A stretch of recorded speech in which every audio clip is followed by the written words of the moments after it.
You know what it really was? It's like I would be having conversations with people like I'm talking to you now and be anticipating the next thing. I'd be trying to think like, I have to nail this politician on this thing and it's going to be my third questions, you know, like that was like where my, chess, right. I was thinking like it was a game of chess, and some of that is healthy. Like you want to go in with a plan. You want to go in with like things, you need to get out of an interview or get out of a character, elements of their personality that you want to tease out by talking to them in a certain way. Definitely need that, but you don't want to go in with like so much of a plan that you're not listening, because most of being a good storyteller actually just requires you to shut up so much of the time. Like you just actually need to listen to people.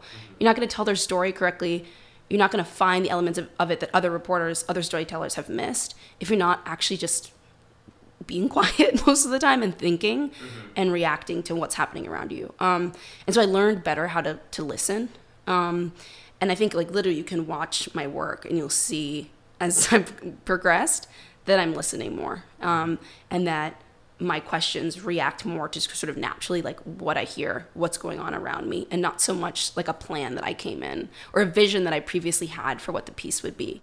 How do you, going into an interview, I always feel like, especially if you're interviewing somebody that gets interviewed a lot, like say if you're going somebody high profile that's just sitting down talking with reporters or journalists every day, and you want to create a story, an experience for them that's different, right? You don't want to just go in and say, okay, here's the 10 questions they get asked every time, because they go on autopilot and then it's like, here's the scripted canned responses.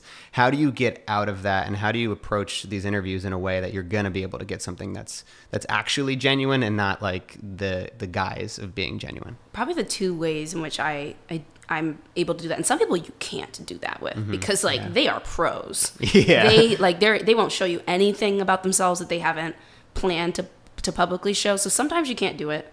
But a lot of times, I'll be sitting in a politician's office and usually their staff lets you in first and you can set up and they haven't come in yet. And I'll just look around and notice. Go through their desk and no, I'm not that creepy. I'm not like going through their belongings, opening their wallet. No, but they have all these cute, weird pictures of their kids or things that they did when they were 20. I was in a politician's office the other day and I noticed there were all these there was a fireman's hat, and there was a lot of, sort of small trinkets and books related to sort of being a man in uniform. And so you pick up those little things about their personality. It may have nothing to do with what you're there to talk about, but I can just sort of get a sense of like who they are in their private life.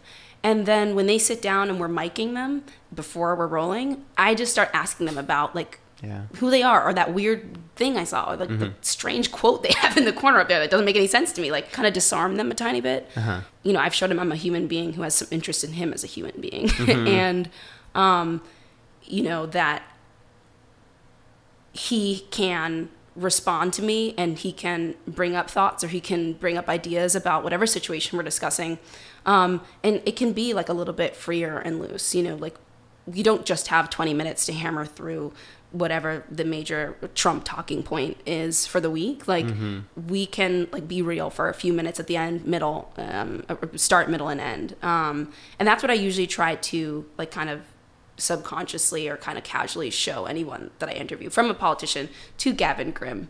I want them to know I'm a real person here who wants to tell a true story.